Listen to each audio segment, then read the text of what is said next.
welcome to Media MD, your fortnightly Doof Network dose of media that you have somehow missed. I am Ruben Morehouse. And I'm Elliot D-Balls. And keen-eared listeners may have noticed that intro has slightly changed this week. Why is that, Elliot? Wait, it changed? Well, you're clearly not a keen-eared listener. So like two stars orbiting each other for ages, slowly being drawn in, we have more efficiently joined with the Doof Media Network. I had a clear analogy in my head, but I kind of lost the plot over the course of that sentence. As Ruben said, obviously, listeners of this podcast will know Deep Impact, our other podcast, because we plug it all the time. And that's been on the Doof Network for a while, and we're very proud to say that Scott and Matt have said that Media MD is welcome on board as well. And the Australian takeover of the Doof Network is one step closer towards completion.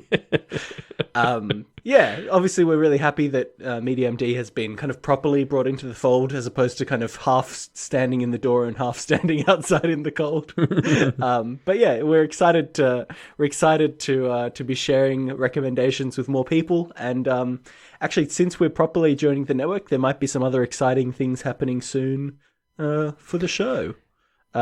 Yes, we can't go into those quite yet. It's just a little teaser. Stay tuned. So, for the people who are listening to this episode for the first time, as the first episode, I'm just going to warn you, this is not what our show is normally like, because it's a very special time of year. It's the third anniversary of us starting this show, right, Elliot? Yeah. And so at the end of every year, we do one of our annual checkups, because we have a very tight medical theme to this podcast. Very consistent. And so basically the premise of the annual checkup is we go back and discuss all of our old episodes, because, we prescribe each other each other things. Well, yeah, let's cover the format for those of us who are new to the show. What we do here at Media MD is each fortnight, one of us hosts will prescribe a piece of media that we've really enjoyed to the other host. And they will have 2 weeks to go and read it or watch it or listen to it or whatever it is, along with the audience, of course. And then we'll come back in 2 weeks to talk about it again and prescribe the next thing. So it's kind of like a book club, but we don't just do books. We do all kinds of stuff. Yeah, exactly. And, it's fun to join in for something you haven't seen and experience it with whoever's being recommended it. Or if it's something you love, it's fun to pile on with whoever recommended it and tell everyone why it's fantastic and their opinions are wrong if they disagree. Yes. Of course, since we only have a fortnight to cover the thing, sometimes if it's a larger TV show, like one of our first episodes was Stargate SG-1. Yeah, or if somebody's recommending short web serials like Worm. Yep. Which also happened. And of course, the thing has more content afterwards. We can't talk about all of it. And so that's what our annual checkup is for.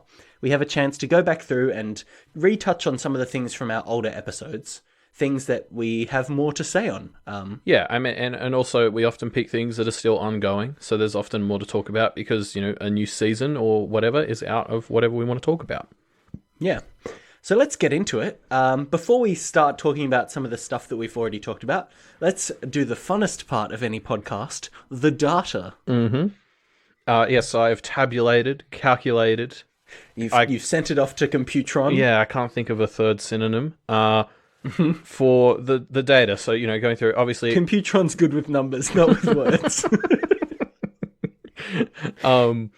Yeah, so obviously a hugely important part of our format is that we give everything a score out of 10 at the end. Yes, and it's really a very slow indictment of the whole review score culture, isn't it? Yeah, especially because I don't know about you, but personally, I don't trust my scores at all. Like looking back over some of these, I was like, oh, that's wrong. They're very not objective. But anyway, we still number crunch them and talk about them in the annual checkup for some reason. So. Mm-hmm. Ruben, would you like to guess who had the higher average score as a recommender this year? I'm pretty sure I've had it for the past 2 years, so I'm just going to say me again. Yeah, it was you. Yeah, you 3 for 3. Yes! I got to stop volunteering for these Christmas ones. They really tank my stats. Yeah, really. What was the score for Gremlins? In the Gremlins is the highest rated Christmas episode of all time, getting a whopping 6 out of 10.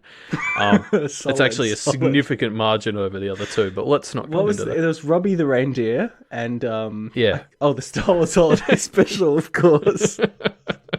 Yeah. But this year, man, I've got it.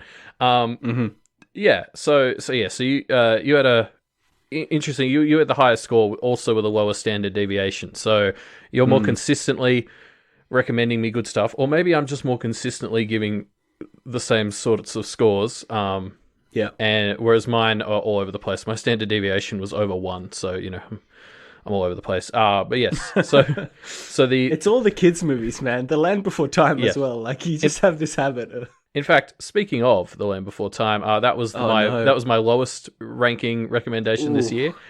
So ending the year on a high note over here. The best thing I recommended, well, there was actually a 3-way tie. The Raid, Apocalypto, and Comrade Detective all tied for first. I was gonna say I thought Comrade Detective was your top, and I'm glad I was there. Yeah, and then on your side, you had a 3-way tie for the lowest scores I gave, which was Final Space, Police Story, and 36 Questions, which really goes to show how shit my scoring on the day is. You didn't like. I can understand Final Space. Police Story? That's great.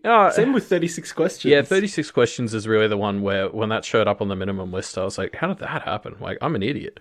Yeah. Anyway, and then your best things were Prisoners and David Tennant Does a Podcast With, which that last one I definitely very much stand by. That was a great one. Yeah. Cool. Any more data to crunch? No, that's really all the highlights. Good stuff. You know what I've been getting back into? No, you know what? We can save it for when we talk about it in a bit more detail. Okay. I guess the only other thing to say is, obviously we had Scott and Matt as guests. They were our only guest recommenders this year. And their scores were sort of right bang in the middle of our averages, so they're bringing the same level of quality we are to the podcast, which is very disappointing for them, surely. Yep. Yeah, exactly. But they did bring our longest ever episode, so... Yes, our episode with Scott is the only one that sits at the same length as the annual checkups. Damn. Solid effort there, Scott. All right. Yeah, so that's the data, and now we get into the boring bits where we actually talk about stuff we like. Ugh. Media? Who wants to talk about media on a podcast as well? So let's go through it. So the first thing that was recommended this year was Prisoners. Do we have anything we want to talk about here? I really loved this movie. I guess Dennis, like the director, has. I think it's Denis, but I'll allow it. Okay. Old mate Dennis has he's doing the Dune movie, right? Which.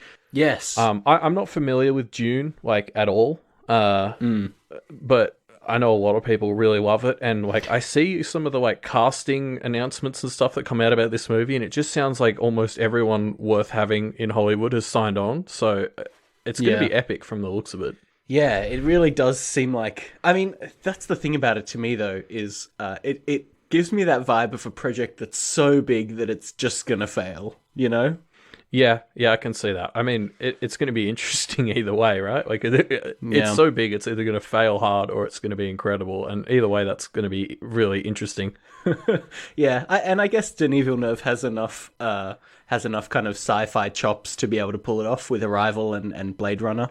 Yeah, exactly. I loved Blade Runner 2049. I think we talked about this in the Prisoners episode. I'm willing to put my faith in him. All right. Well, I guess we'll see. We talked about X-Files next. That was the next prescription.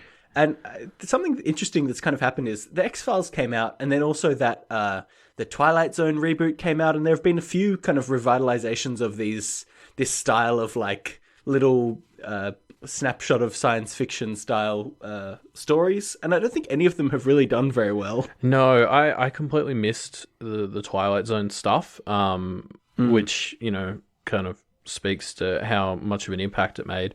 I mean, the new X-Files stuff was...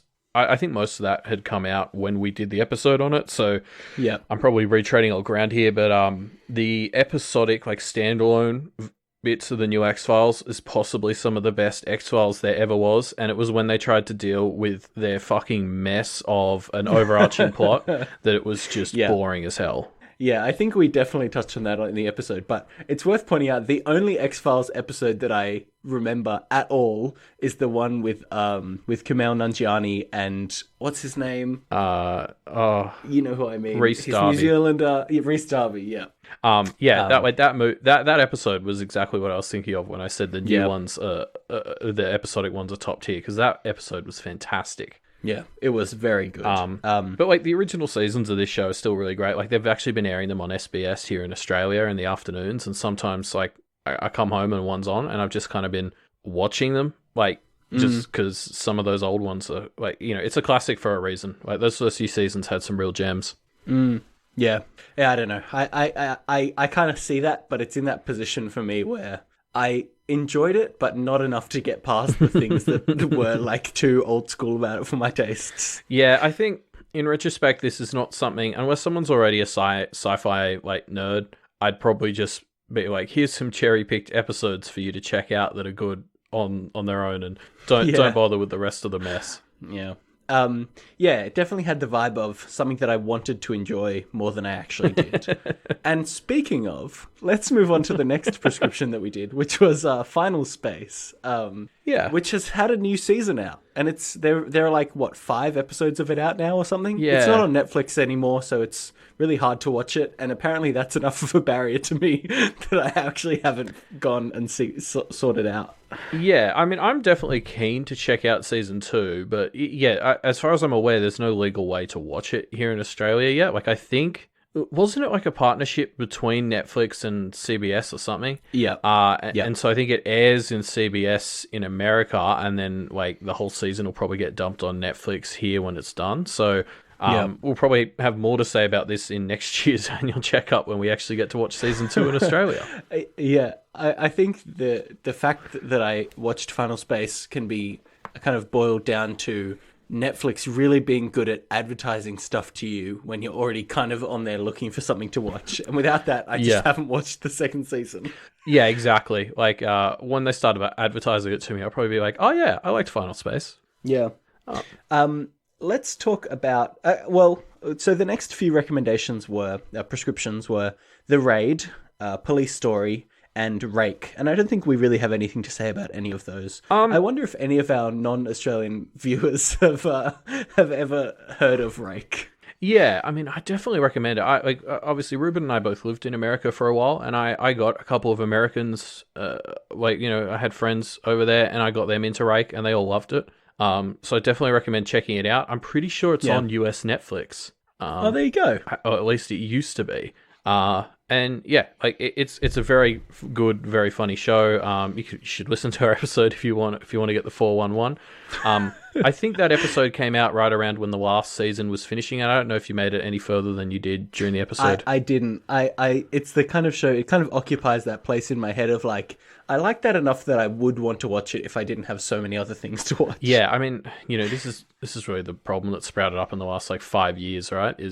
There's so much more. There's just too much good stuff. Yeah, saying I can't be bothered to watch something isn't an indictment of a show anymore like it used to be. Yeah.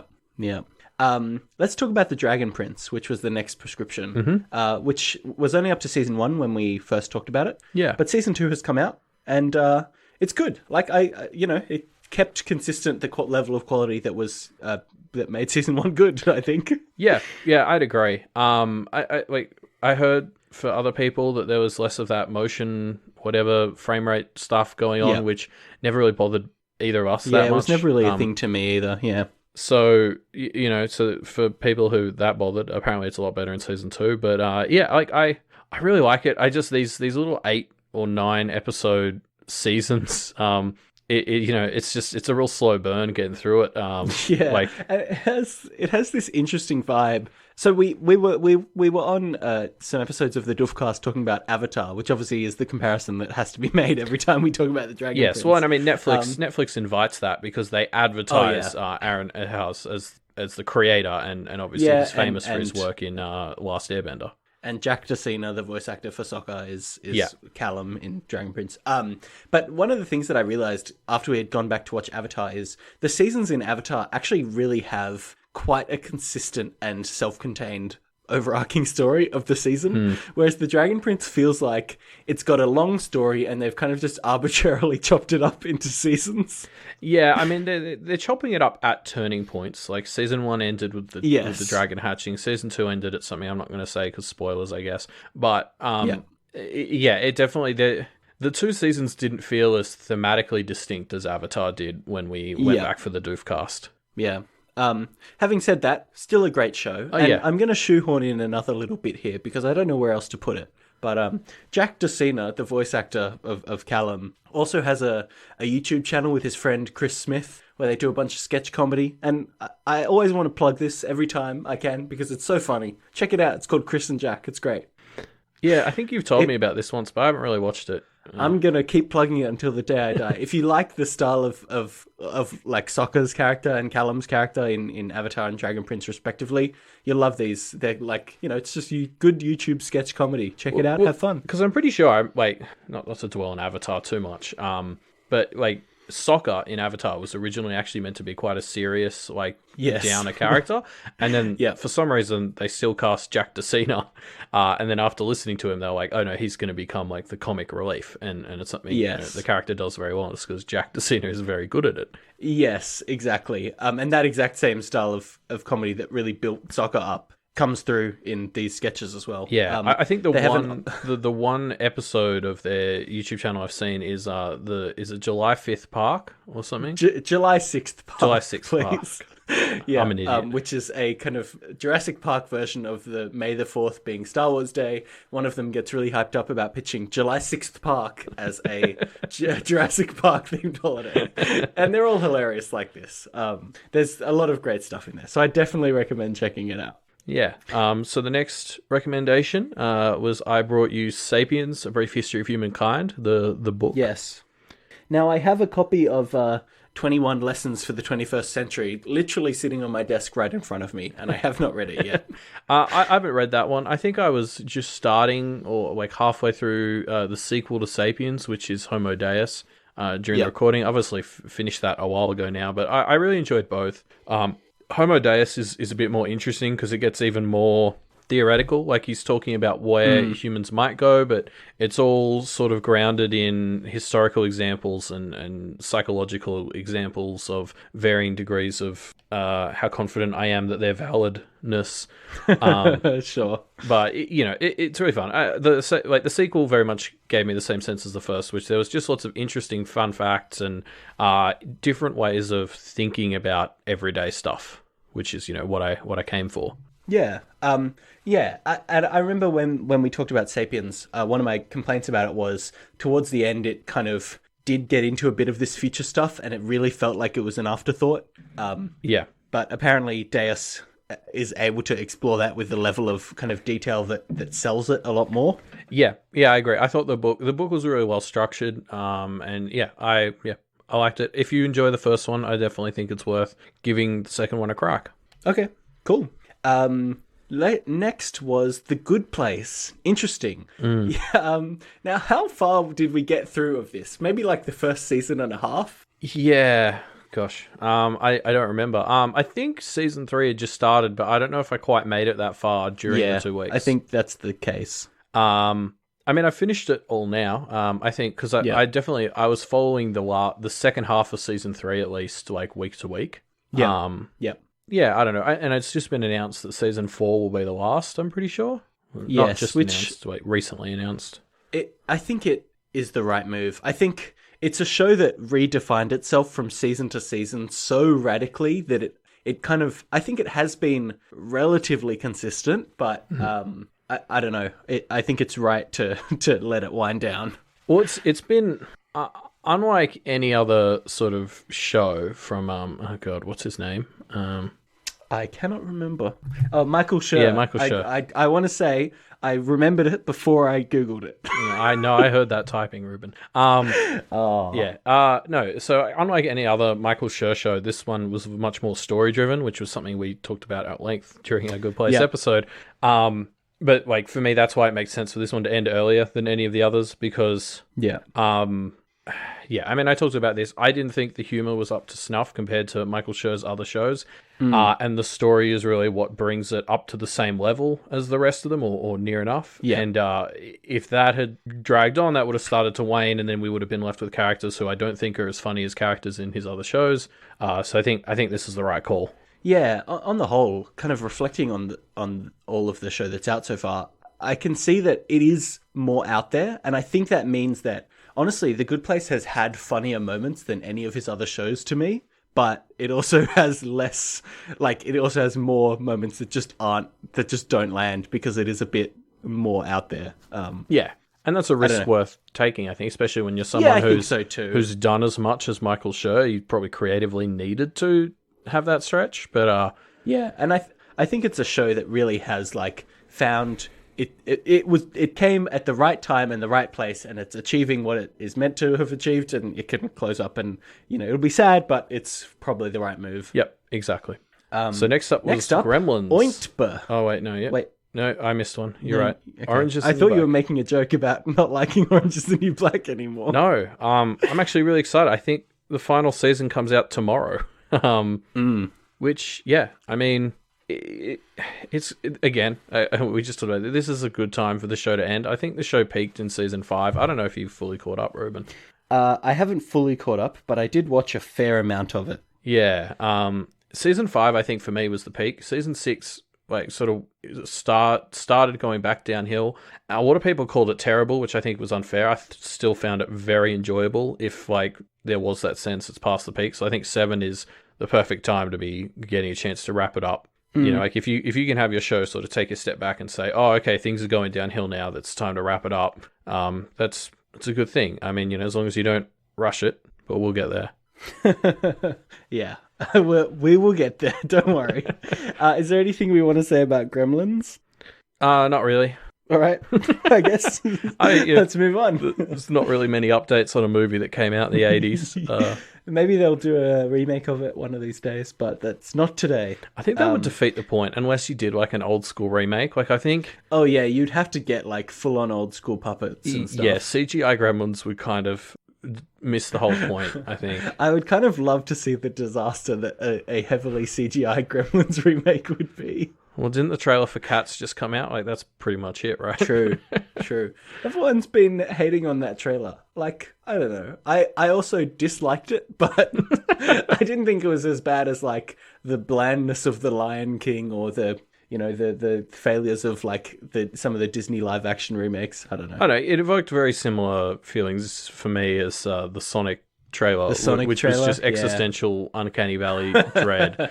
Yeah, I guess. Which is the reason I made that joke is because I do think those cats, only a couple of tweaks would be needed to pass them off as CGI gremlins. That's cold. That's cold, Elliot. So let's talk about 36 questions. Yeah.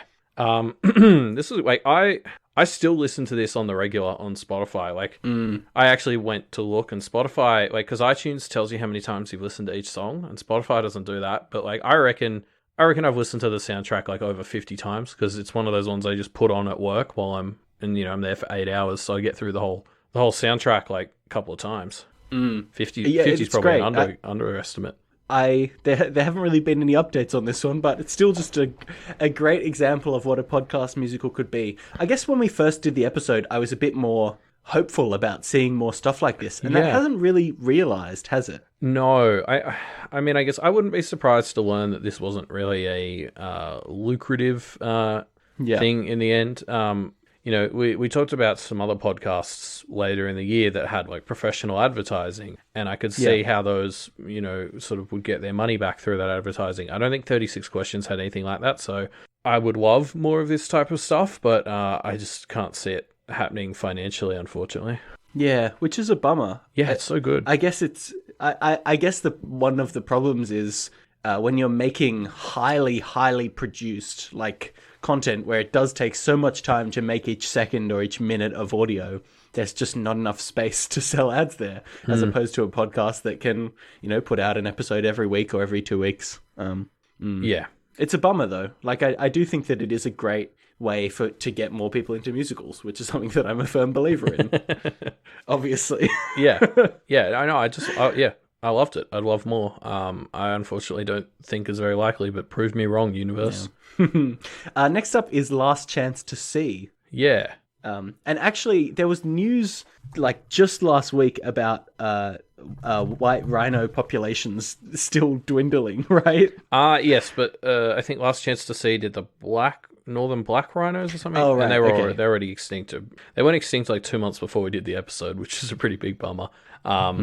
I didn't get a chance to go through and closely look at the status of everything from this, but I'm pretty sure. I think that's good. I don't know. I'm worried that that's a bit too depressing. Well, from memory, everything that we talked about there was either already extinct or actually bouncing back. So I'd like to optimistically believe that everything we haven't talked about that's already dead is doing well. Yeah, let's just not look it up and keep that as the truth in our heads. Yeah, but I don't know, if you're one of the new Doof listeners who's checking us out for the first time. Yeah, that was a good episode. Yeah. I would go back and check that one out. Really good book.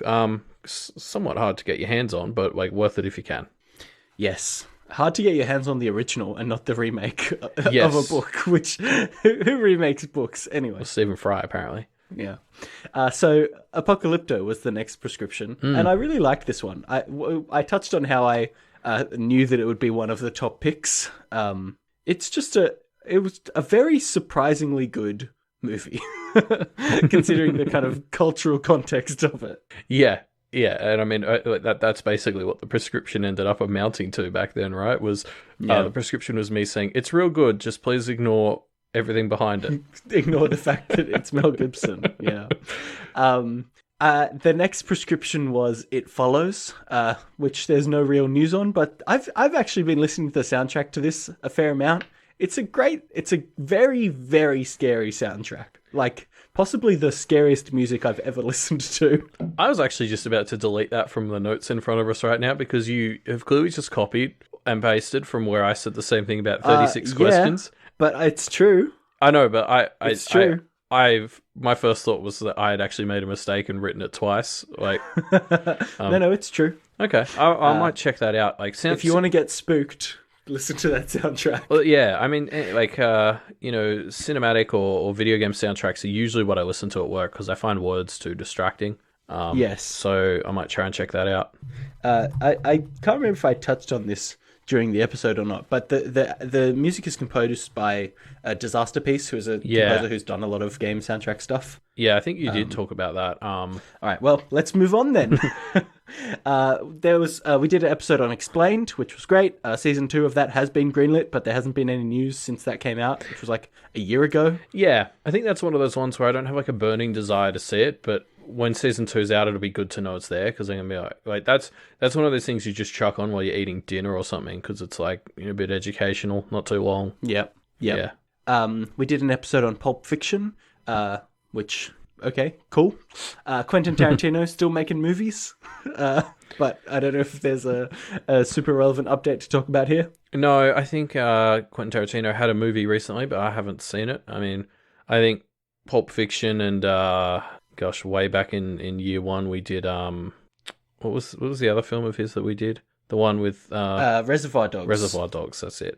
Yeah, that was one of our first episodes. Yeah, those still remain pretty much the only two Tarantino films I've seen, and I enjoyed them. So I don't know why I'm not going out and watching more.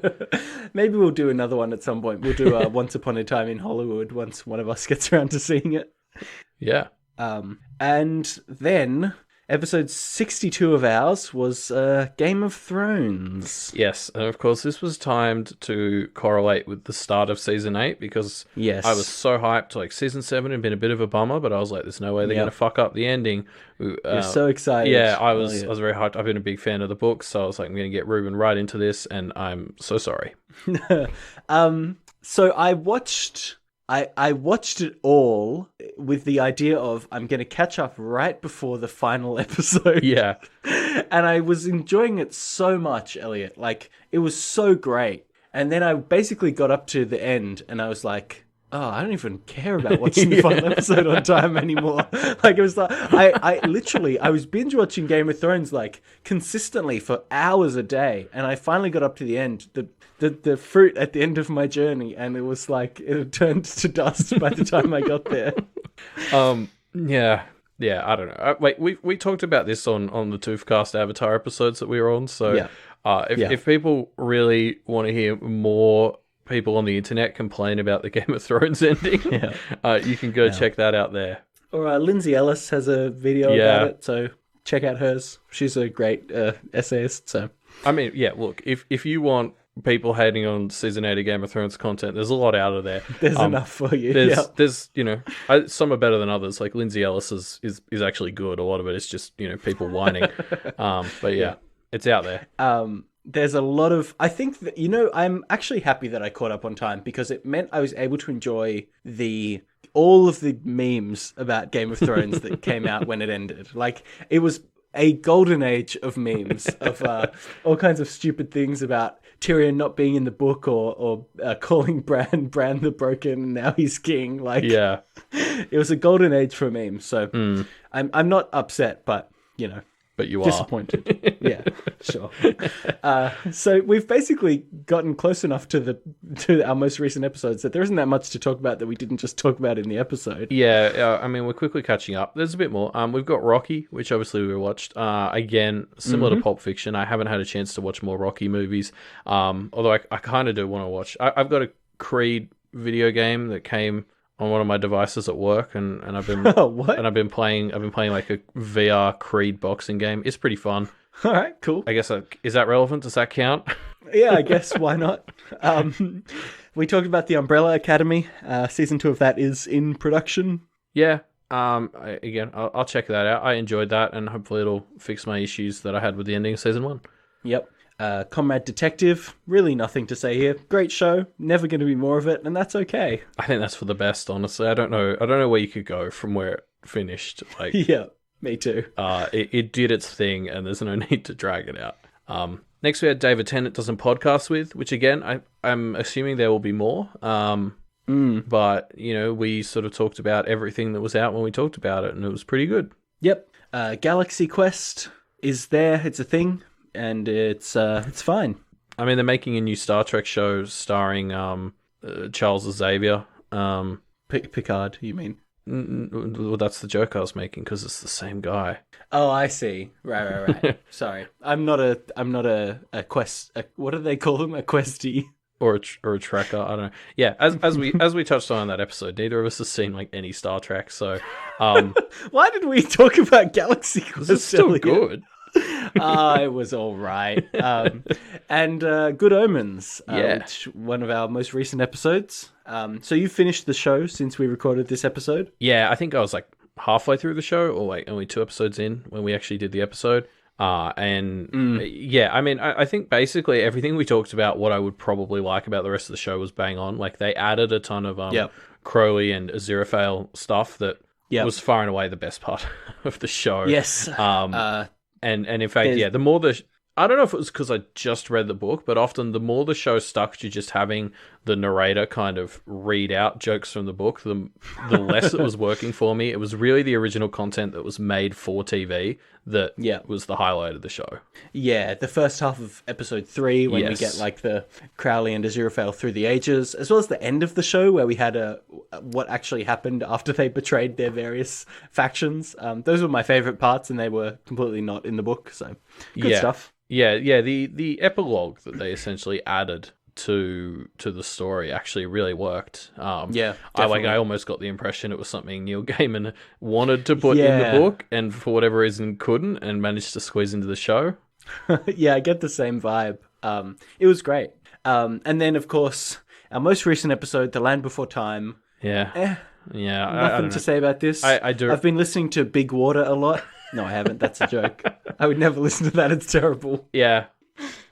I have nothing to add either. Yeah, can't argue with that. No, it was it wasn't a great recommendation, but No, it was good. Like, I'm glad that I'm glad that I got a bit more of Bluth Company legacy from it. Yeah, right? I just wish I could have caught you 20 years earlier. gone back in time and recommended it to really young Ruben. Yeah. But yeah, so that's... Speaking of going back in time, should we... Let's take it back in time and talk about some of our episodes from before this year. We won't go through everything here. We're just going to pull out the ones that we think we have more to say. Yeah, so I'm going to start with episode 5 from our first year, which was Stargate SG-1. And there's still rumors. I'm pretty sure this is what I said a year ago. There is still rumors that they're going to start up another Stargate TV show. Well, they did Stargate Command, right? Yeah, well, I don't want to talk about that. Still a chance they might do a new Stargate show. I'm very keen. Make it happen, MGM. Like, I'm all for it. You know, I already paid $20 a year for Stargate Command, which was a streaming service that only had one show. I don't know what else I can do except... Wait, I'm so keen. Just give it to me. God. Yeah. So I also want to touch on Young Justice, because season 3 of Young Justice is currently still airing. And they actually already announced that there's going to be a 4th season as well, which I don't think anybody expected. No, I mean, like, good. Like, again, because of it being on DC Universe, that means... Yeah, we can't actually access it over here. So DC Universe, similarly to what they did with Final Space, there's a lot of networks that do this. So for Americans, this is what it's like living in the rest of the world. A lot of these networks make deals with Netflix, where once it's finished airing in the States, they dump the whole season on the rest of the world's Netflix. So Young Justice is one we will be getting on Netflix as soon as it finishes airing over there. So yes, DC Universe has done it with all their other shows, but we're all actually waiting for Young Justice. I'm really keen to watch it. I was so hyped to watch it that I actually went and watched Titans instead, because it was the closest thing I could get my hands on. And it doesn't compare. I just want Young Justice. Yes, I'm so keen for this. Because they chopped the season up into 2 bits. And so, back in March when the first half of season 3 finished, I was hopefully expecting Netflix to give us the first half in one big dump, but they didn't do it. So we're sitting here waiting for all 20 whatever episodes to get dumped on us in a month or 2. Yep. Let's talk about episode 13 when I first brought you Worm, Elliot, and changed your life forever. Yeah, it was all right, I guess. I know, kind of forgettable. As you said, obviously this had a fairly big impact on me in particular, and then also, now we both do Deep Impact, so you bringing this to me has also impacted you. I've ruined our lives. I mean, God, can't recommend Worm enough. My dad is actually, he just finished Arc 8 of Worm. Nice. Oh, that's when it'll have its claws into him by now, for sure.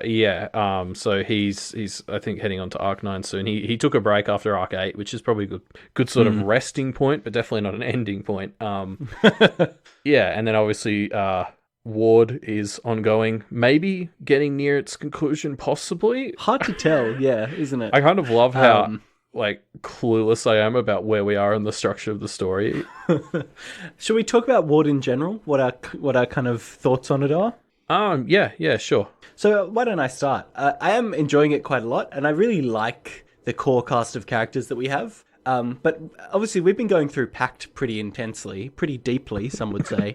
And you can really feel the difference between Pact and Ward in terms of Pact and Worm as well being very kind of balls to the wall. Yeah. Whereas Ward is kind of more methodical. And I think I really liked that when it first started, because it was so different, and we really got to explore team therapy in quite a lot of detail, which was great. Like, all of them are set up to have such interesting conflicts. But now that we're rounding out to the kind of overarching plot stuff, I'm finding it less engaging than Worm and Pact were. Still enjoyable, but it doesn't have its hooks into you as much. No, similarly to what we sort of mentioned in the Good Place stuff. It's like me saying that I'm not enjoying a Wild Boar story as much as the others still means it's like a 9.8 out of 10. I would tend to agree. I kind of enjoy the hectic pacing. Ward is definitely a much more character-driven and introspective story than Worm and Pact. And I think each of Wild Boar's stories that I've read has been noticeably different from the others.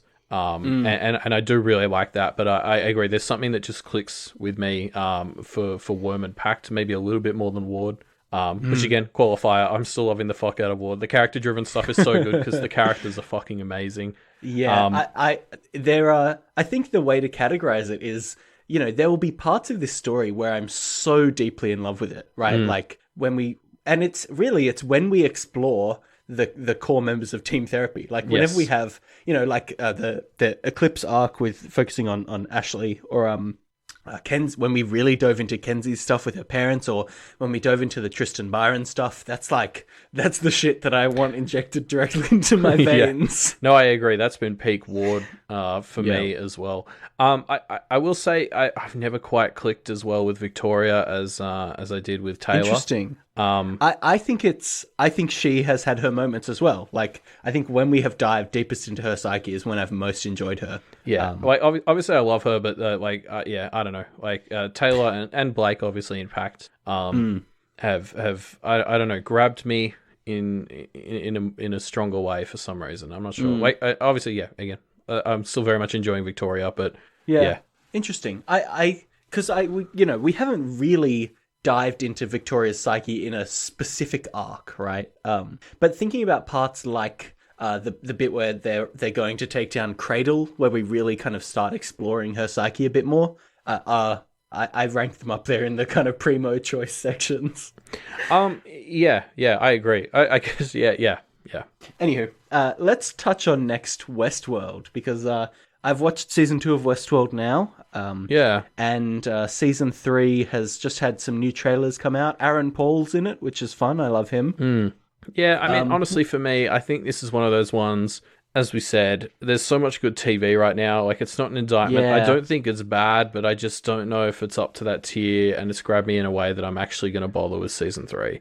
Yeah, it's interesting because I so enjoyed the first season of Westworld, and I started watching the second season, and I was like, I almost felt like I couldn't put my finger on it, but I've kind of sat with it, and I think what it is the more it talks about morality and ethics, the less I enjoy it, honestly. Like, it felt like season 1 was, here's a story about some characters inside this world, and then part of the story turns into the robot uprising, and part of it turns into, look, there's some trippy time trickery going on here, but that was always secondary to, let's actually tell a compelling story about some of these characters. Whereas in season 2, it feels like they're trying to double down on some of the time trickery with having like 2 Bernards throughout the whole season, and you kind of not ever really understanding the timeline until towards the end. Things like that. Yeah. Well, I mean, something the creators were quite open about was how they wanted to make a very complicated show that rewarded like the super fans. And I think, honestly, like, as someone who usually becomes a super fan of things, like see Wildbow works, like, it actually sort of turned me off because it just became like sort of unnecessarily convoluted. Like, it was almost convoluted for convolution's sake. By taking away the approachability didn't help, in my opinion. I agree. I actually like all the characters like a lot. Like, I really like Dolores. I really like Bernard as characters, but I found myself not enjoying their storylines because they were just too convoluted. Whereas someone like Maeve, I greatly enjoyed because her story was actually just kind of a linear story. Right? I do have to say, though, I can't remember what the episode was, but the episode where it's just the story of the leader of the Ghost Nation, like, fuck, that was a very, very good episode of TV. Again, because it was just proving, like, these people know how to do really well-made stories, and it just seemed like that wasn't their focus for season 2. I agree. And so just sort of for that reason, like, unless season 3 gets rave reviews or something, I it's going to join that list of shows I'll finish one day, which is growing a lot quicker than it's being attended to. Yes, no, I'm with you. Next up, let's talk about The Adventure Zone, which is nearing the end of its second season now. Yes. And I mean, obviously, I laid on pretty heavy in the episode and in other annual checkups that I think this show was at its peak when it was less serious. And I still think that's true. Like, my favorite part of the show is still early balance. But I will say that Amnesty has done a much better job, in my opinion, than the second half of Balance did with getting me enthralled by the more serious stuff. Yeah, I'm with you there. I do think that there was this period where they were kind of switching over from what the Adventure Zone started as to what the Adventure Zone has become, what they kind of clearly want it to be now, where it really was in the middle and was kind of the worst of both worlds. But they've really come into it. to the extent that you can kind of like the show's becoming less improvisational and more scripted. And I think they're kind of making the right decision by having it morph into what they really want it to be. Some of the most recent episodes have been so good. I agree. I'm still really enjoying it. If I had my way, it would go back to being more improvisational and comedic.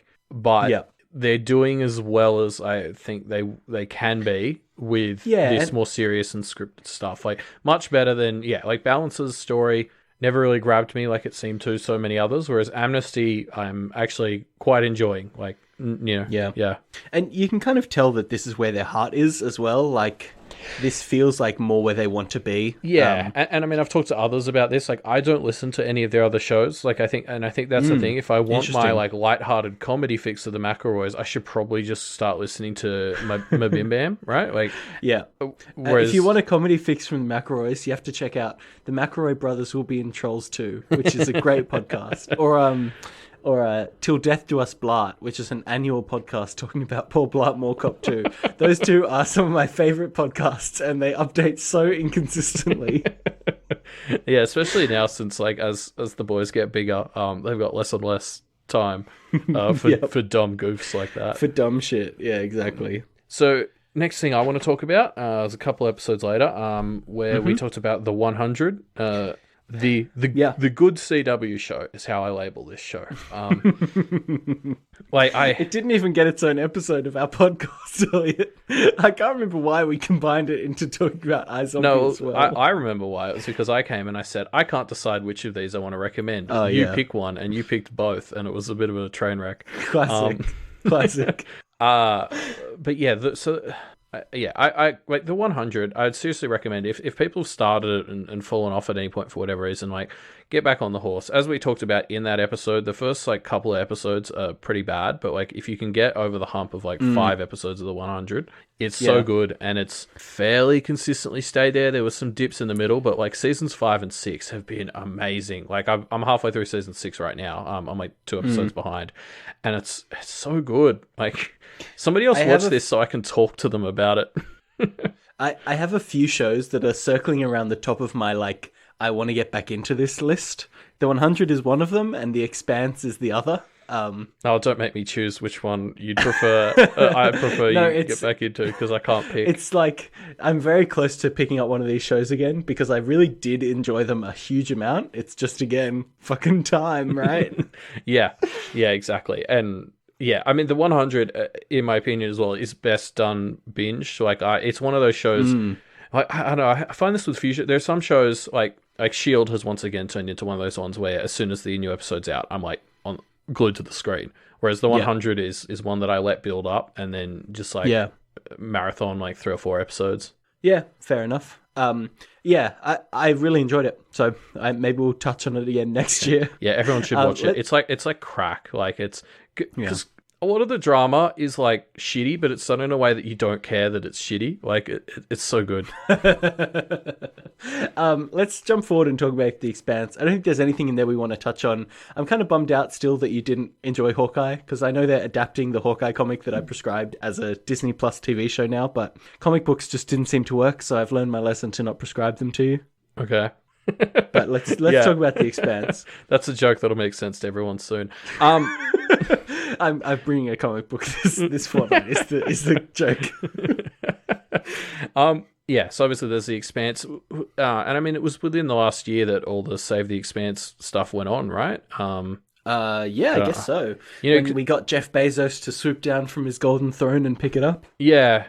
I mean, Amazon Prime, the main reason I have it now is for The Expanse. Like, I love this show so much. I love the books so much. I recently, obviously the Doof Book Club for Leviathan Wakes, the first book, is on tomorrow, and I've just finished rereading it. And with the final book coming out in 9 months, and me having just reread the first one, I'm already resigned myself to having to reread the other 7 in preparation for the release of the 9th. Classic. They're so good. Like the only thing better than the Expanse show is the Expanse books. Oh yeah, I've been rereading the book as well not rereading, just first time reading the book for the Doof Book Club as well, and I am really enjoying it. Like it's very, very good, and I like the show too. But The book is up there. It's top stuff. Yeah, in fact, I would say the books enhance the show. Like, it's one of those things where, and it's because Ty and Dan, the authors of the books, are EPs on the show, and like that's always an important part of the process, in my opinion. And it's very much like I think the best way to go is to read the books and then catch up on the show and enjoy watching these scenes be visualized.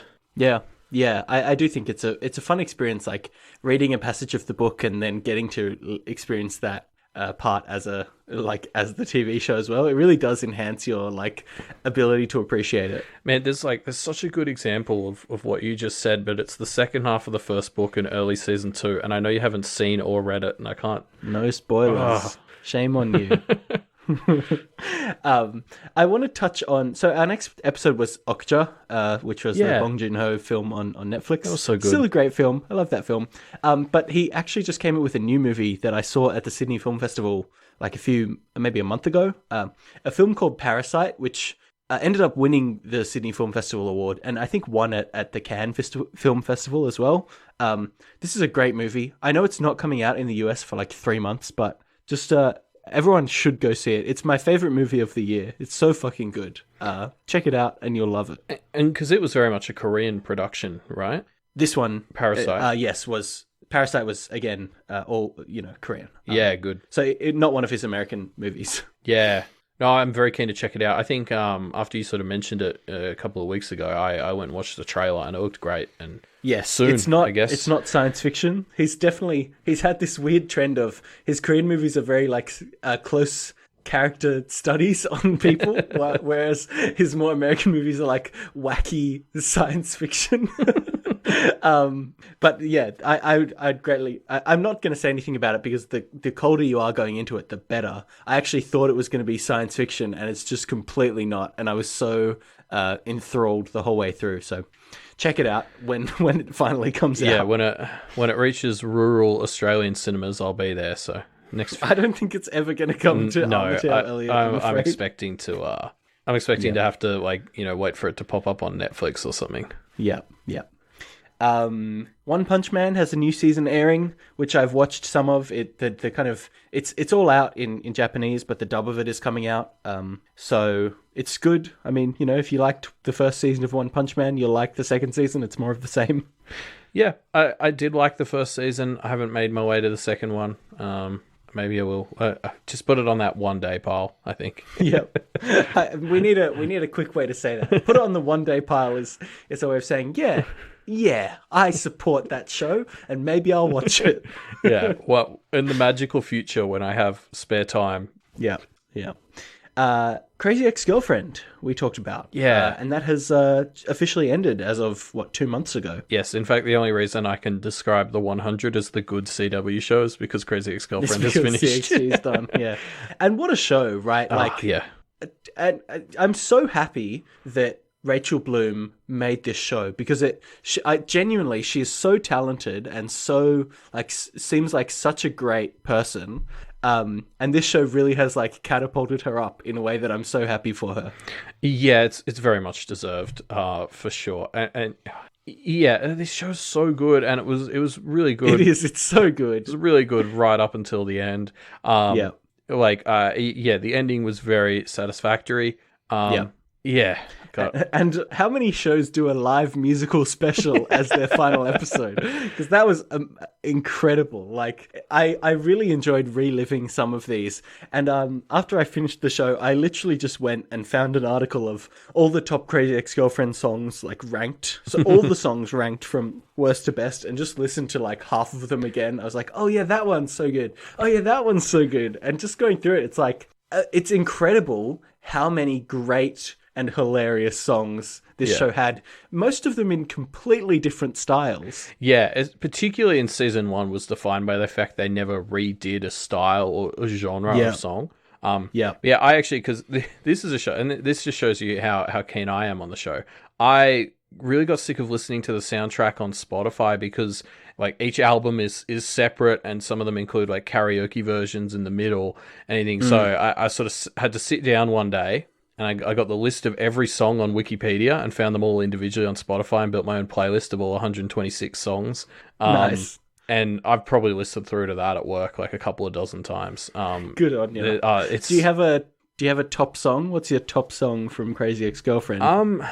I mean, What'll It Be is probably the most emotionally impactful. Interesting. Still, it was a shit show. You Stupid Bitch is probably number 2 in that regard. I think Shit Show is one of my top ones. As well as I'm a Good Person, classic. Yeah, that is a very good song. I Give Good Parent is the other one that I think deserves a lot of credit. It's fucking hilarious. I'm going to pull in a left field answer or two and say some other songs I like are Put Yourself First from that episode where she goes to the camp. And, I just had it in my head. What was it? I can't remember. There's the one, I forget the name of it, but there's the one where she's with her mum and maybe she's not Where's the bathroom? No, maybe she's not such an evil bitch after all, or something like that. Oh, right. Yeah. That one's great. Season 4 had Don't Be a Lawyer and I Want to Be a Child Star, which... Don't Be a Lawyer is great. And I Want to Be a Child Star. Those two are right at the top for me. The first one from season 4 is... No One Else Is Singing My Song. That should be right at the top of the emotional ones too. Look, we can talk about these literally until the cows come home. Yeah, you know what? Let's just go through the whole list. We'll never have problems again. How about that? We'll never have problems again. When we pull up... Math of Love Triangles is one that I hated when I first listened to it, but it's really come around on me. Yeah, when we pull up my list of 126, and we'll just work through it one by one. Yeah, we'll just call them all out. Yeah. Love Kernels, an old school classic. Anyway... Yeah, let's move on before show. We never do. Honestly, I don't think there's anybody... This is one of those shows where it's just like... It's hard for me to imagine anybody not liking this show because it is just so wholesome and enjoyable. I have met some people who don't like cringe humor and they did not enjoy the show. Interesting. Which I guess I get. I guess especially towards the start when she's in her most psychopathic phase, I guess. Yeah, for sure. I understand that. I don't quite understand not enjoying cringe humor, but I understand that if you don't enjoy cringe humor, you wouldn't enjoy season 1. Yep. Now let's keep going before we keep just listing songs. John Wick 3 came out. I haven't seen it yet. No, I mean, I made my opinions on the second one pretty clear in the episode. I think I'm not really playing. Yep. The third might be one of those Netflix movie night type movies, I think. Yeah, I think so. Let's touch... here's one that we should talk about next. The Good Wife. Yeah, because... How far did you get in the episode? I want to say it was only I think I got like 2 seasons in. Which is a really good effort. Because they're fucking long seasons. And now I have watched all 7 seasons of The Good Wife. Yes. And all 3 seasons of The Good Fight. Which I actually, it was probably about 2 weeks ago when we were planning for this episode when I was like, oh yeah, I should watch some more of The Good Wife and maybe I'll even watch some of The Good Fight too.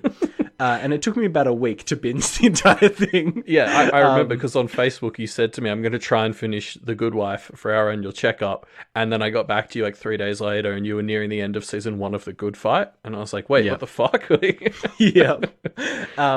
Yeah, it's so good, man. Like, The Good Wife is, I think, one of the best things that has ever come out of this show. Like, I'm so happy it's in my life. It's genuinely... such a good show, and same with The Good Fight. They're just... I've talked extensively about how much I hate procedural shows, but The Good Wife and The Good Fight managed to so consistently bring interesting, self-contained episodic stories, like week after week, and each time it's incredibly entertaining. Yeah, and they're really, really good. It's one of the best shows out there for... interweaving the character like arcs into those yeah, exactly. Thematically they're always like appropriate picks. It's awesome. And so with The Good Fight as well, they kind of, I guess, rebooted which characters they were keeping around. So they have obviously Christine Baranski is still a main, and then they've kind of built up some other main characters around her. They've kept Luca Quinn, Cush Jumbo, the actress, from, I think, the last season of The Good Wife. Yeah. And they introduced, what's her name? I can't remember the actress's Leslie name. Comes in as Maya Rindell. Right. And she's also great. Like, I'm just so in love with every part of The Good Fight, you know? Yeah, I definitely... Season 2 didn't, and I don't know if it was because it was week to week, but it started to not quite click with me because and I guess like there's light spoilers here, but there's that Diane has that sort of descent into insanity kind of relating to the political stuff, and I guess it was just a bit too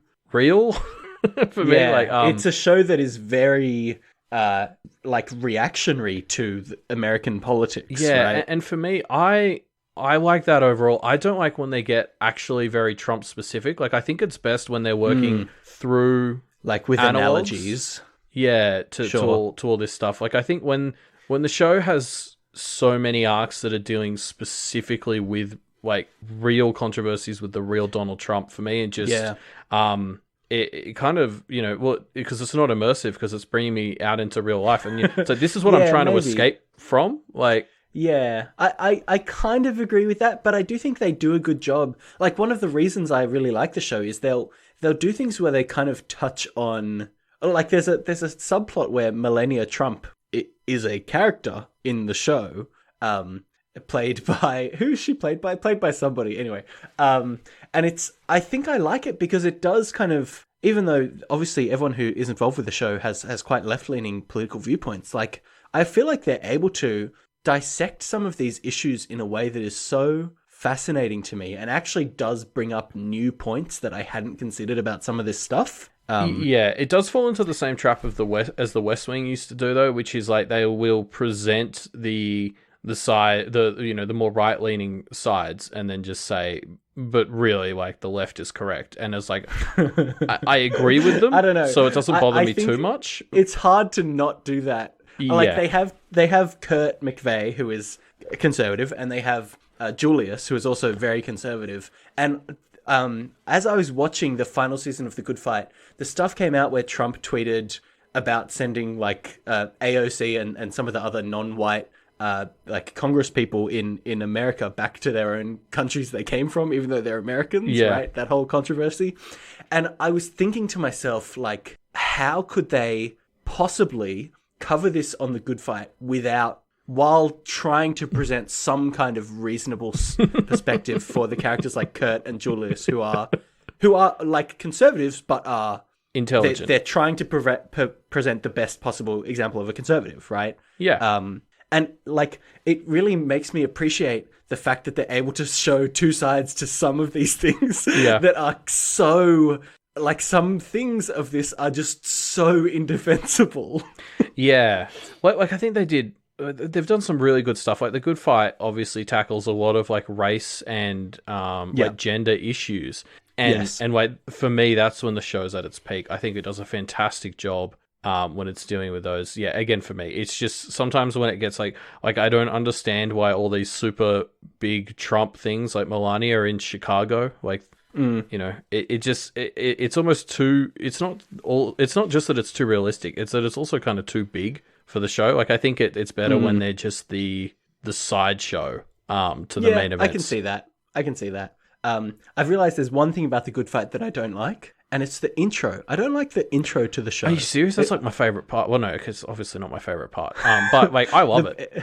I don't know. I can't. It's too. I don't know. I can't get behind it. It's just a bit too abstract. Just things getting smashed. I don't know. I love it.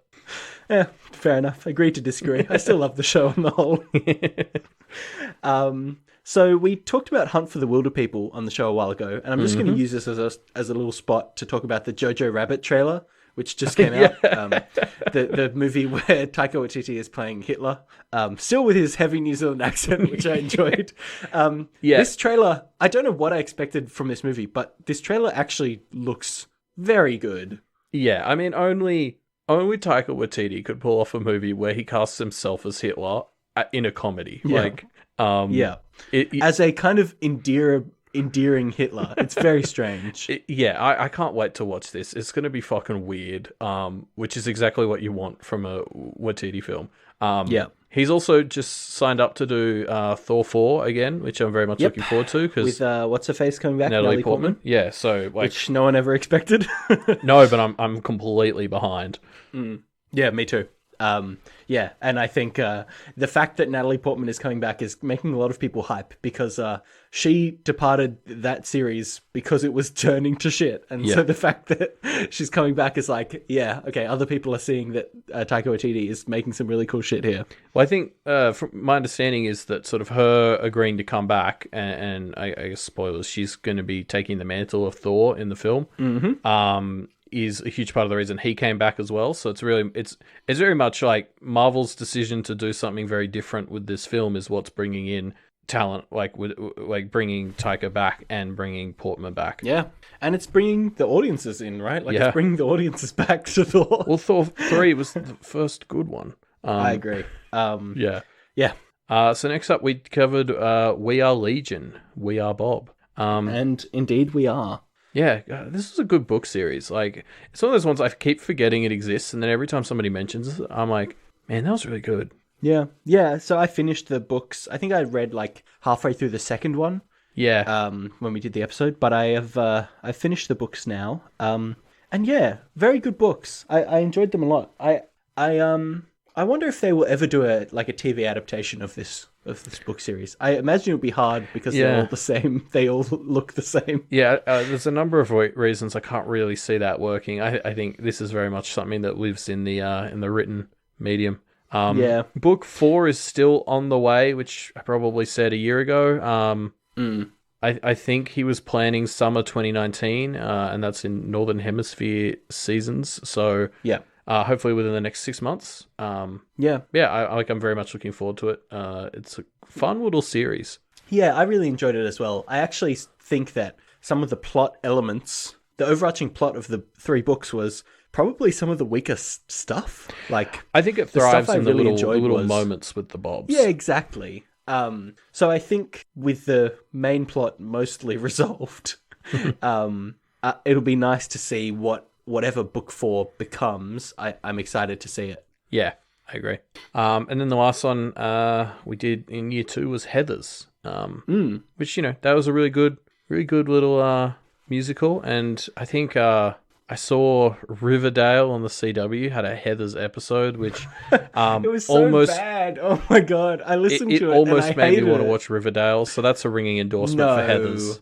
Did you watch some of the versions of the songs they did? No, I said almost. I didn't get around to it. And I mean it's Riverdale. I'm not actually going to watch it. But the fact that like something could make me consider watching a Riverdale episode is a very ringing endorsement of Heathers. I watched parts of the Heathers episode, and I wanted to scrape off my skin. Like, the versions of the songs they were doing were so bad. I really didn't like it. Yeah. I did not like. Well, this is another one where I've been listening to the soundtrack a fair bit, and it's real good. Yeah. It's a good it's a good musical. Like it, love it. So one of the other things we used to do on this show was do bonus episodes. And so there's some of these things that we talked about in bonus episodes that might have some more things coming out. For example, we talked about Avatar in a bonus episode. And then we talked about it a bunch on the Doofcast. Yes, exactly. Live action version of Avatar is coming soon. Yeah, I'm optimistically maybe not soon. I don't know. Hyped. Yeah, me too. There's never been any live action Avatar stuff before, and I'm excited to see it. Yes, I mean, I'm kind of going into this, and we've talked about this when we talked about the live action Avatar movie before. That doesn't exist. Yeah. When I went to see the live action Avatar film, my only requirement was I wanted some kick-ass live-action bending. You say this every time, and I'm going to keep saying it because I want the show people to hear it. Just I'm pushing this energy out to the cosmos. This is me doing the secret. Mm-hmm. I've already seen the characters. I've already seen the plot. You nailed it the first time. Just give me some kick-ass live-action bending, please and thank you. That's all I need. Yeah. I'm with you. And get a kick-ass. I think they've learned that lesson. Hopefully. Yeah, well, there's nowhere to go but up from the last one. Yes. I actually think it is probably impossible for it to live up to the hype of The Last Airbender, but I think we can get something good. I think can be something good coming out of this. Yeah, just give me. That's what I want. Give me the live action bending fight scenes. That's all I want. All right. So should we touch on Black Mirror, which we also talked about in a bonus episode? Yeah, actually, I had something I wanted to say here. because I haven't gotten around to watching the first half of season 5 that came out recently that no one likes. And the end of that statement is my explanation as to why I haven't got around to it. But I did watch a few months ago a show that I might still bring here one day called On Children. And it's a Taiwanese... it's basically a Taiwanese Black Mirror show. I don't think it's explicitly, like, said that Black Mirror was an inspiration, but, like, if it wasn't, like, then they came at the same idea. So it's all about...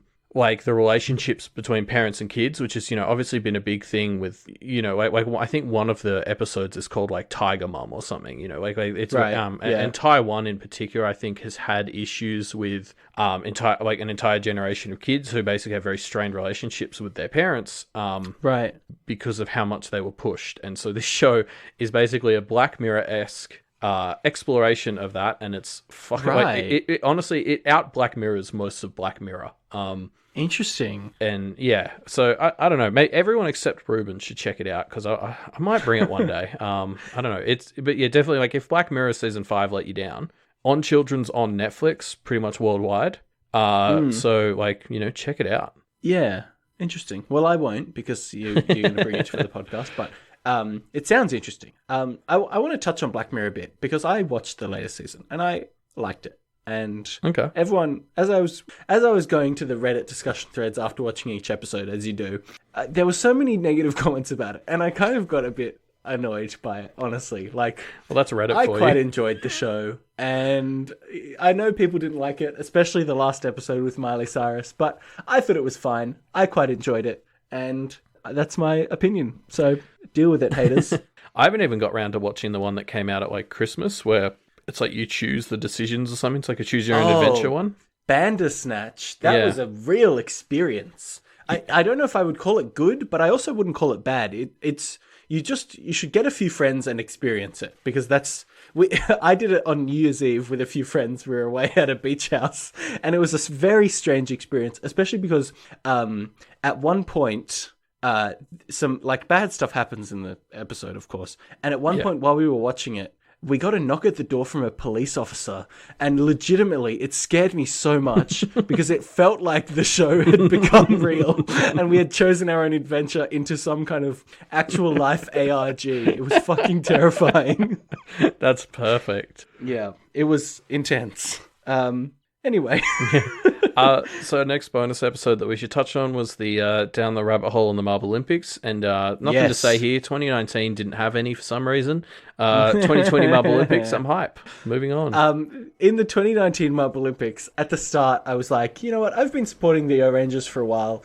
I think I'm going to choose a new team. Oh, the Green Ducks, they look cool. I'll pick them. Man, that was a good pick. That was the best decision I've ever made. I love the Green Ducks. What a group of champions. All of them. And I love their personalities. They're all so good. Well, on Elliot's team's side, obviously I got that Oceanics shirt like a year and a half ago. Have you burned it yet? You've seen? No, but it's like, it was like a cheap, like, $10 t-shirt thing, and the logo started peeling off, and I didn't buy a replacement yet. Like, they have to earn it. Maybe they'll earn it in 2020 again. Well, again, there's nowhere to go but up. It's fucking like. I wish I just picked, like, a bandwagon team halfway through, but I kept being convinced that the Oceanics would turn around a little bit, but they didn't. And they didn't. Good stuff.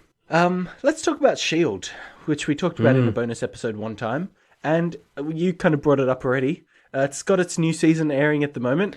Now, hold on. A great show. I just want to read our notes here verbatim, because this is very interesting. So we have our Agents of S.H.I.E.L.D heading, and then under it is written, latest season is medium quality but still fun IMO. And then under that is a response saying, medium quality, excuse you, I'm actually enjoying it as much as I've ever enjoyed it. And what's funny is both of these comments are written by Ruben. I know what you're going to say here, Elliot. I don't know what was going through my head. I guess I started...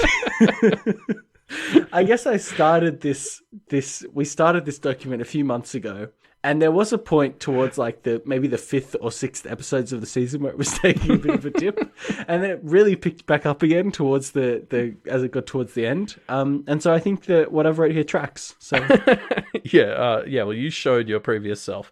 No, I agree. I agree with your more recent self. This season's been kick-ass.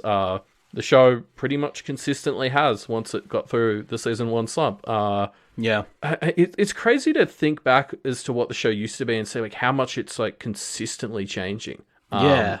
It's like it, and I think like this is a show more than any other I can think of that has actually utilized the fact that it's in a kind of bonkers comic universe with so many threads to pull.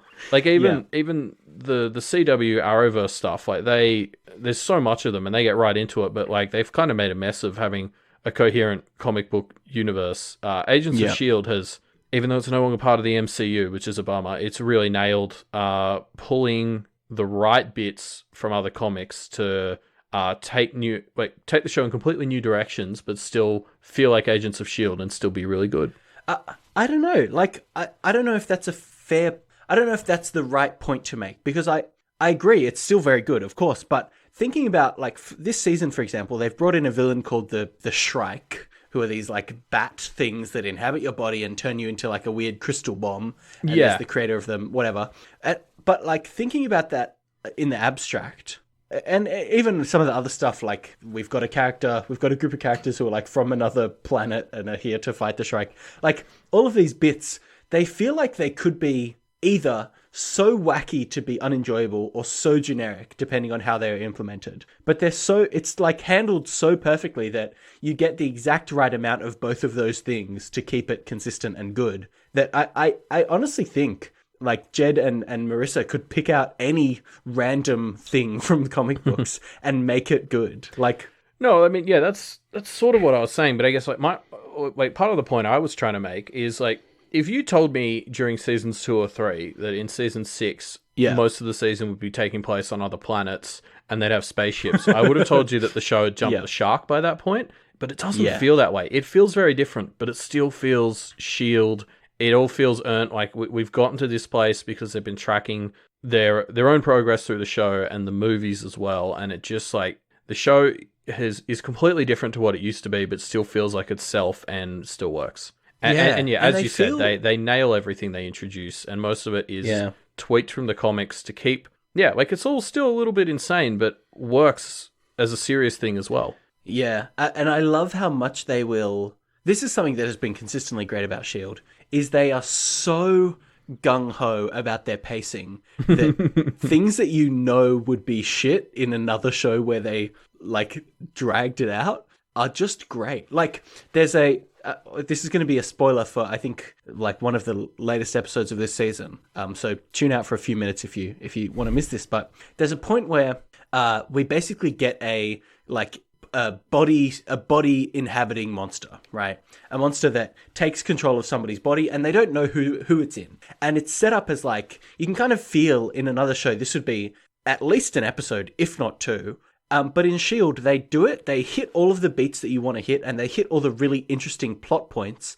But then the characters are smart enough to kind of figure out what they should do in this situation, and then they solve the problem, and it adapts into something else that you didn't expect. Like, it adapts into a different kind of part of the story than just them running around trying to figure out who's the monster. Like, yeah, they handle these things with such efficiency that they deal with the tropes and get through it and keep it fresh and exciting consistently in ways that other shows like the CW, Arrow shows just wouldn't.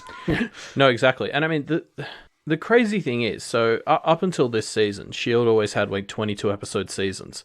And they started doing this thing, I think it was in season 4, where pods. They introduced pods, which is basically they told 3 stories in a season that were sort of like somewhat loosely connected and usually all tied together at the end. But in general, you had your 22 episodes, and so it was 3 mini seasons of 7 to 8 episodes. Yep. And it was so fucking good. And I just was sitting there at the end of season 4 of Agents of S.H.I.E.L.D. thinking, why the fuck have I never seen this before? And it's brilliant. And why has nobody done it since? Like, the fucking CW shows are still sitting there pumping out like 400 episodes a season. Yeah. And like 6 of them are connected to the plot and the rest are all just shit. Yeah, and then it's like Agents of S.H.I.E.L.D. showed you how to make this work 2 years ago. Like, do this. Yeah. The only thing more baffling than like the fact I had never seen anyone do it before is that it's now been 2 years and I haven't seen anyone else do it since. Yeah, it's incredible.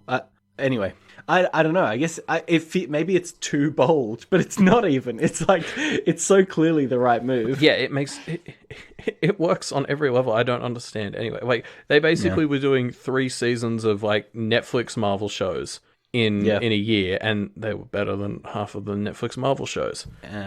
I guess the only other update to touch on is it was just announced that, again, Agents of S.H.I.E.L.D. is coming to an end. Yeah.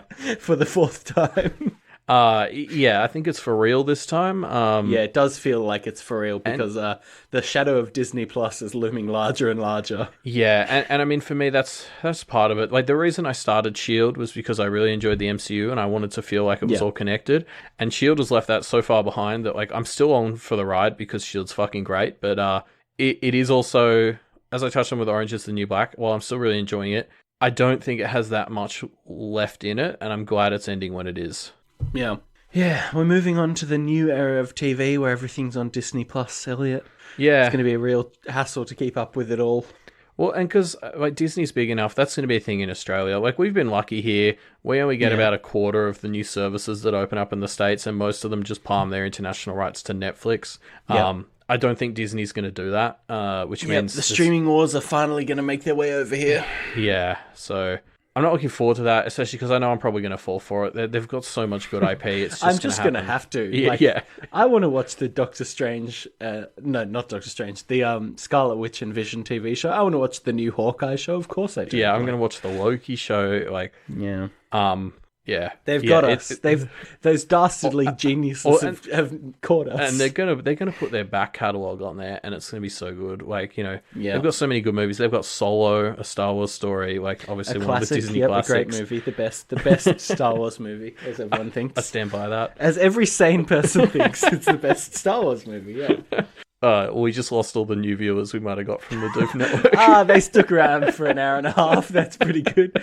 Stuck around. So we're getting close to the end of all the things we've got to talk about here. Yeah, so quickly, we had Yu-Gi-Oh! The Abridged series in bold here. Yep. I'm on about a 10-year streak of saying I'm going to rewatch this any day now and not doing that. Put it on the pile of eventuallys. Yeah. It's still technically updating. Every few months a new episode will come out and I'll watch it and it's great. Good stuff. We were just shitting on all the CW superhero shows, but Legends of Tomorrow's on this list, and I've got to spruik this show again. Like, it's shit, but in all the right ways. Like, you send me a clip of it every so often, and it makes me think this is a show that is so aware of what it is, and it's just rocking it. Yeah, exactly. It revels in its own stupidity, and I think that like season 1 is like bad because they hadn't figured that out, and season 2's where it starts to click, and season 2 is all right, but like season 3 and 4 of this show are excellent because the show is just like, we're fucking nonsense. Let's just go with it. What a great attitude to have. I love it. And it works so well. If you just this is a great show. If you've had a long day to just put on and you get to watch like a bunch of B-list comic book characters you probably never heard of, like fight a unicorn or a fairy godmother, like it's just so good. Yeah, or watch a shrunk down kaiju fight a drawn to life bookwoman with 3 breasts. Yeah, That was the clip you sent me most recently. Yeah. We also talked about Spidermen. There's different Spider-Men. Yeah, so that was back when we were doing our showdown Yeah. episodes. I don't know. I guess we'll... Because I think we want to restart some of these bonus episodes, so maybe you'll see some in the future if you keep listening. But back in the day, we used to do showdowns where we would compare two things that were similar and argue about which is best. The Last Airbender and Legend of Korra we did. Mm-hmm. And so we did Spider-Man, and so I was repping Tobey Maguire, Sam Raimi Spider-Man. Yeah. And you were repping Tom Holland, I think? Yes, but obviously that's kind of become invalidated now because the best Spider-Man is, of course, the animated Spider-Man from Spectacular Spider-Man, that old TV show that we also talked about on this podcast at one point. It's the Spider-Verse Spider-Man. Sorry, that's the one. Yeah. I still love Spectacular Spider-Man. Definitely a good show. Check it out. But no, sure. Spider-Verse was obviously incredible. Yeah, it was fantastic. And the lowest box office performance of any Spider-Man movie. Did you know that? And it's the best one. Yeah, that's dumb. It's incredible. Yeah. Get your shit together, Earth. I know, right? Sony has produced very successful financially and very unsuccessful, and also very terrible critically and very well received critically movies, and they're not the same. They flip around. It's bizarre. There's no way Spider-Verse made less money than The Amazing Spider-Man 2. There is a way. We live in that universe, Elliot, I'm afraid. That's disgraceful. And I mean, obviously, like, Far From Home came out quite recently. And actually, so look, spoilers for Far From Home and our Spider-Man Showdown episode. Yeah. My main argument in preference of the Raimi ones was that it had J.K. Simmons playing J. Jonah Jameson. And I think I said if you had to pick which Spider-Man to keep going, you'd pick that one because of him. And he's doing that anyway. I lost my biggest legs that I was standing on. I looked up the numbers here for you, Elliot. Spider-Verse made $370 million USD. 370. The Amazing Spider-Man 2 doubled that. $700 million USD. Like, I don't know how, but it made twice as much at the box office. That's got to be like animation bias. Like, there's just a lot of people out there, who don't watch animated films because they're adults and they drink beer and have muscles or whatever. Yeah, whatever. So save the best for last here. The last thing to talk about is Would I Lie to You? That classic panel show. I will every so often a like single clip of somebody's lie from this show will make its way across my YouTube recommendations, and I'll watch it, and then I'll spend like an hour watching YouTube clips. Like, you can just do that forever. It's such a great way to consume this show, is just watching YouTube clips of it. I would recommend it. Yeah, I mean, I would, but like, I actually just went through and binged all 11 seasons of the full episodes like 2 years ago. Nice. And so, like, you know, it's like when the new seasons come out, I get new clips to binge on YouTube, but that's it, because, like, I had a lot of spare time back then, and I managed to watch the entire series, and it's all pretty good. Definitely, like, the YouTube clip way is the way to go. Like, just find the best hits, because this show has some fucking golden moments. Yeah, definitely. And that's it. That's all of the stuff we wanted to talk about from our past episodes. But don't worry, this amazing annual Checkup spectacular is not over yet. We have to award the Golden Stethoscopes, our series of awards that we give to... Yes. It's a brand new segment. So we've got a couple of categories here. Let's just go through them one by one. I'll start us off. The first category is the Rubens Choice Award, the favourite thing that you prescribed to me this year, Elliot. And I've picked out 3 things here that I want to talk about. Comrade Detective, Game of Thrones, and Apocalypto. They all were great. Comrade Detective really is like such a strange thing, and it worked so well, and it really shouldn't have. Similarly with Apocalypto. And I mean, I think, like, for me, like, Comrade Detective was something that came to this show because I saw it. And I was like, this is fucking weird. Nobody's ever heard of this. Yeah, like, there's no way anyone's going to watch this. It was pretty much the textbook definition of, like, a Media MD recommendation, like, nominee. Yeah, definitely. And I really loved it. But I do think I actually have to give it to Game of Thrones. Like, I know that no one can bring up Game of Thrones anymore without people thinking that it's shit. Like, it's so... It really did... crash and burn so spectacularly, but like, the peaks were high though. Like, it's so I watched it over such a short period of time that I can't think of it without thinking of some of the really great moments that are just like seared into my brain. So I know it had a bit of a downturn at the end there, but I think that's my favorite thing that you prescribed me this year, Elliot, is Game of Thrones. Okay. Oh, that's good to hear. I mean, I'm a huge fan of the books, and I mean, like, I would normally recommend the books, except for I don't like things that don't finish, and it's never going to finish. Yeah, as much as Game of Thrones, the show, took a downturn, at least they got there. I mean, that's always tried to be my thinking, but, like, even then, I can't really be certain. But, there are segments of the show that I would actually argue are, like, better than those sections of the book. Like, there are bits where the show, I think, outdid the books. Yeah, I agree. And but like the books are very good, and if it's a world you found yourself getting sucked into, the books go a lot deeper. Like, the show cuts so many characters half of them for the best, probably. But yeah. Okay. Well, that's good to know. So congratulations to Game of Thrones for winning Ruben's You can Choice. still win. This is the only award you can win nowadays. Their single award for 2019. Yeah. No, when do they do those? Wait, it's not the Rotten Tomato Awards, but they have like the anti-Oscars. Oh, thing, right? the Razzies. Yeah, the Razzies. So I wouldn't be surprised if they're for movies, I think, not for TV shows. Okay. I don't know. Maybe they have a TV show Razzie. Well, they could make one, like if they wanted to ride the wave. Yeah, they don't really follow a strict format, do they? Not like us. Anyway, so the next award is the Elliot's Choice Award, and so this is an award where I decided what my favorite recommendation from Ruben was. Mm-hmm. And I didn't realize we were meant to make like a list of nominees, so I'm quickly running through the list. No, you don't have to. You've already you've just revealed your answer to me by highlighting it. So I picked the winner. It was David Tennant does a podcast with. Like I know it was fairly recent, but wait, this is something I definitely would have missed. So it gets like bonus points for fitting the criteria really well, and I just really fucking enjoyed it. So like I think for me this is the sort of thing I want to get out of Media MD, is something I really enjoy that I never would have given a chance to. Yeah. Cool. Yeah, I really enjoyed it when it came to me. When actually, I don't know if I told the story about how this podcast came to me, but I was sick, I think, and I was just kind of like lying in bed sleeping one day, and my girlfriend came over and was just like, "Oh, this will help," and just pulled up this random podcast where David Tennant was interviewing Olivia Colman, and I was like, "Shit, this is so good," and it cured me, and so now I preach it everywhere. Man, yeah. Okay, this is a weird aside, but like I had a very different experience when I was in college. I got like really sick one time and I couldn't get out of bed for like 2 days. And I found this show on like the college NAS called Legend of the Seeker, which is based on like a fairly big fantasy set of books. Anyway, I fucking loved it. Like I just binged it in like 2 days and I was like, this is the greatest show ever. So I got out like when I was better, I went out and I was like, everyone, you got to check out this show. It's really good.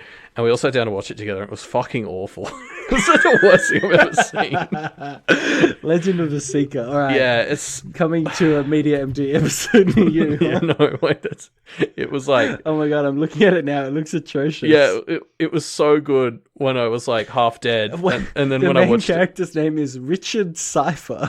Yeah, look, it's real bad. But if you're like on your deathbed, check it out. Apparently, yeah, it's good if you're close to death. All right. Well, congratulations, David Tennant. Again, biggest award. I'm very proud of you.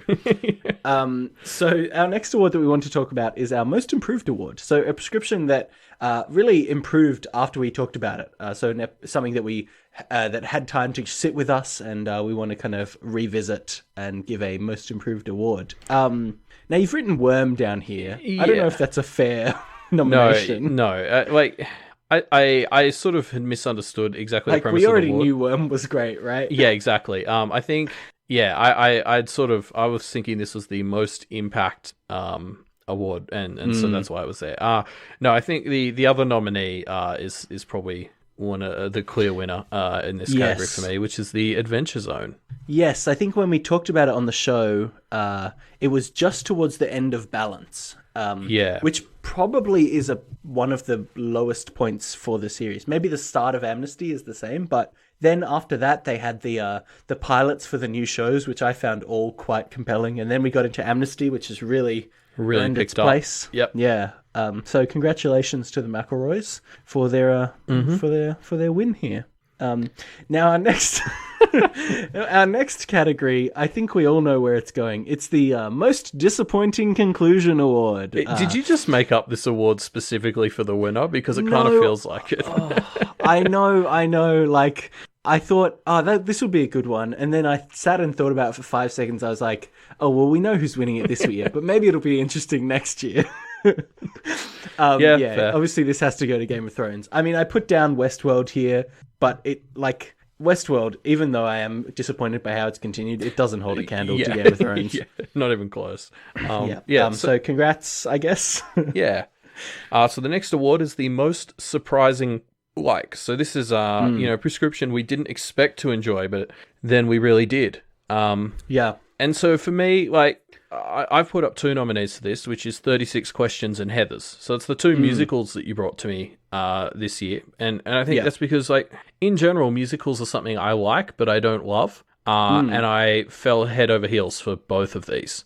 Yes. I brought to the table Explained, which is something that I didn't expect to enjoy as much as I did. Honestly, I found each episode very, very captivating. Now, how do we resolve this? Do we have to fight them to the death, or... Scissor, paper, rock. No, I think Explained. Just because even for me, like when I discovered it, like a month before bringing it here, it very much had the same effect on me. This is a show that I did not expect to enjoy. But my girlfriend was like, "Oh, let's watch this," and I was like, "Oh, okay." And then loved it. Yeah. All right. Well, congrats to the Explained. I mean, not the Explained, just Explained. Our final award is called the Reigning Champ Award, and we wanted to set up this award just so we could have the thing that we thought was the best thing that we've talked about for the entire life of the show. When I think like part of my reasoning for this personally was we haven't done these awards up until now, and there are some great recommendations from the first 2 years that I think deserve some recognition. Yeah. And so we have a few things in this category. I wanted to put The Good Wife up for nomination here. Yeah. I think Crazy Ex-Girlfriend is something that really has impacted us. And so this category really does have a lot of things that have honestly kind of changed our lives. But when we think about it in that context, there's only really one thing that could possibly win here, right? That would be episode 13, where Ruben introduced me to the world of Wildbow through Worm. Yes, and that really was one of the reasons that I wanted to start this podcast. It's here we are, like 8 arcs of Pact later, and I think it's fair to say that it had an impact on both our lives. Yeah, honestly, it's kind of hard to measure, because not only are we doing Deep Impact now and we're on the Doof network, but like I don't think I've ever had something that I'm so consistently engaged by as Worm, and now Ward and Pact and even Twig, which I've read most of at this point. I'm still making my way through it when I have time.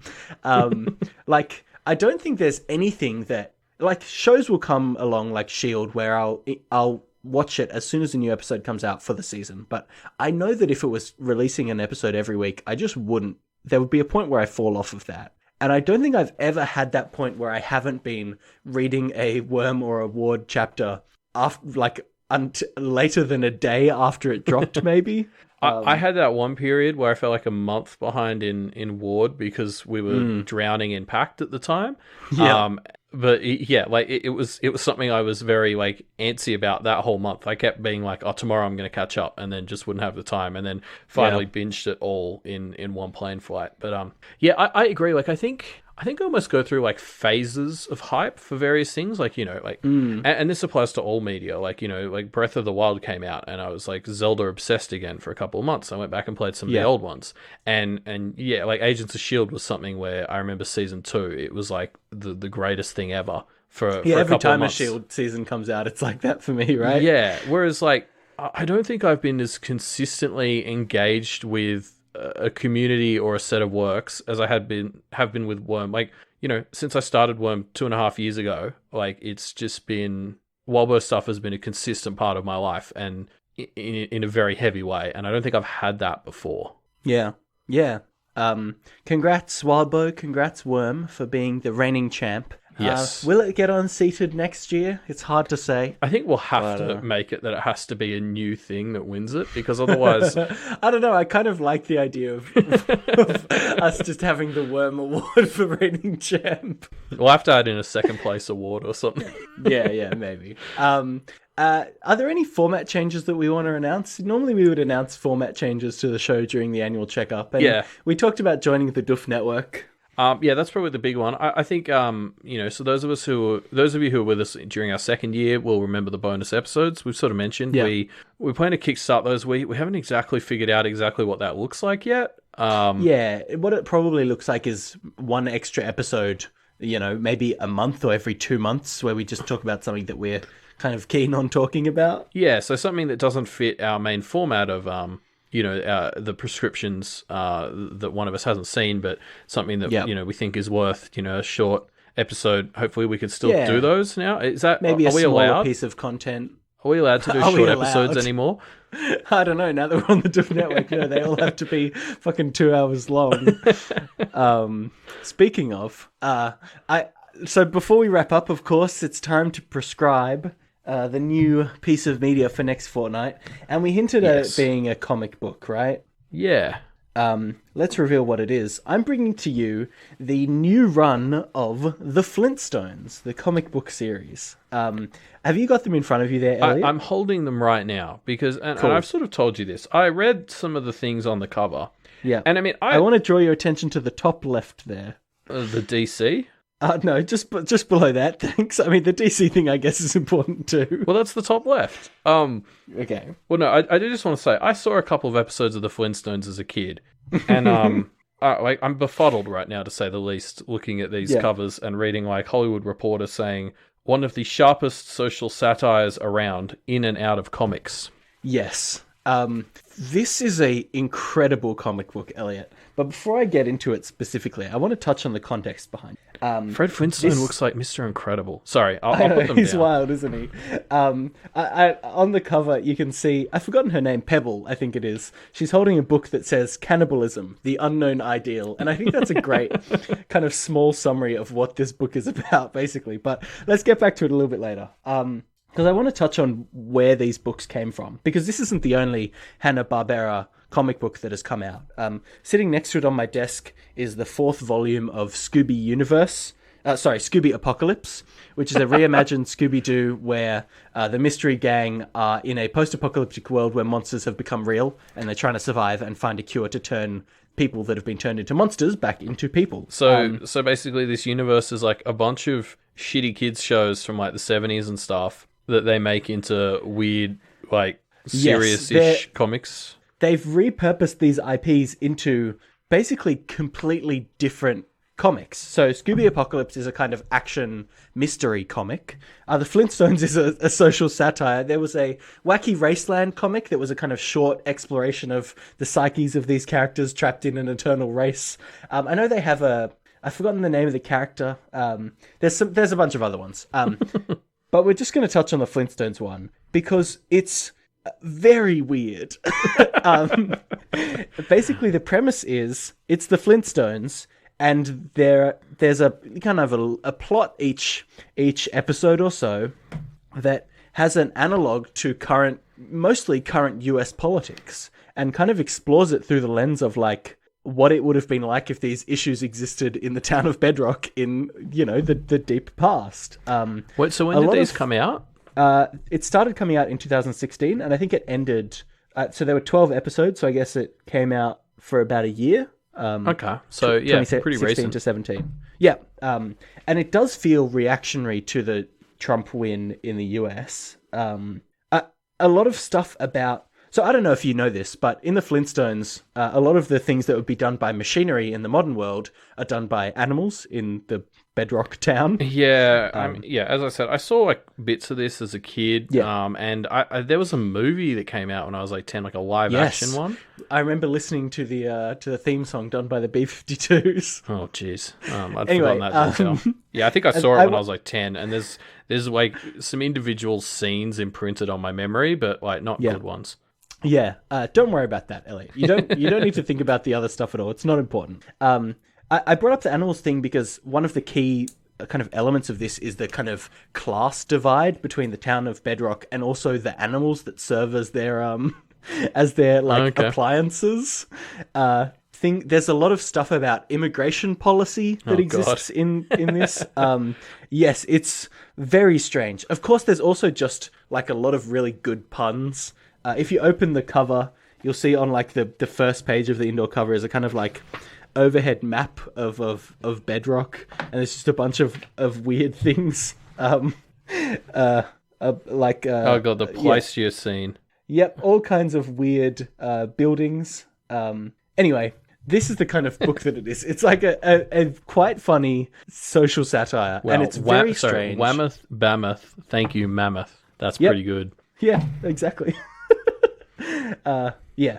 So yeah, I wanted to bring this because we did Hawkeye, a while ago, and I don't think you really got into the comic format, but I think it was a mistake of mine bringing a more plot-related comic rather than one that kind of is able to take the format of just doing a different episode about a different thing each time and really run with it. So I'm hopeful that you will really get into this one. Because it's short, it's finished, and it's there, and it's great. Yeah, because we've talked about, like, when we've talked about comics in the past, like, my issue is I tend to just end up reading them like books. Like, I just go from speech bubble to speech bubble. So I will remember the advice you gave me when I read Hawkeye, which is to try and stop and appreciate the pictures. Yes, you should do that, but I think that's less important for this one. I think it is still important, but I think you'll still get this kind of the satire out of it without needing to kind of slow down too much. But it probably is worth going on a second read through, because this is the kind of comic where there's a lot of like